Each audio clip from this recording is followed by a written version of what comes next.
রাখেনি না রে তুই খবর বলেন ঠিক না। আমার ভাইয়েরা, আমার বাবাজিরা রে, যখন আমি রাত্রি মৃত্যুবরণ করে ফেলব, আমার আস্তে আস্তে মানুষগুলা কান্না করতে থাকবে পাশে, কিন্তু সেদিন সেই কান্না তো আমার আপনার কোনো কাজে আসবে না। আমাকে আপনাকে সুন্দর করে গোসল দিয়া, কাফনটা সুন্দর করে পরাইয়া, ওই কবরস্থানের মধ্যে কবর নামক গর্ত করিয়া সেখানে রেখে আসবে। আমার আল্লাহ বলেন, যে বান্দা ঈমান নিয়ে মৃত্যুর স্বাদ গ্রহণ করতে পারবা, দুনিয়ার জমিনে ঈমান দিয়া বেরবের গোলামি করতে পারবা।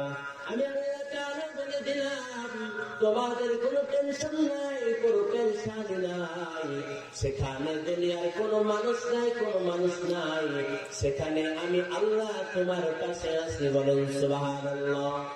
এবং কিয়ামতের দিন হাসরের ময়দানে যখন বান্দাকে পুনরায় ওঠানো হবে, অনেক বান্দা অনেক টেনশন পেরেশানি থাকবে, কিন্তু আল্লাহর নবী জানায়া দেয়, যারা ঈমান নিয়ে মৃত্যুর স্বাদ গ্রহণ করবে, এই বান্দাদের কোনো টেনশন থাকবে না, কোনো পেরেশানি থাকবে না। আল্লাহ পাক রব্বুল আলামিন অত্যন্ত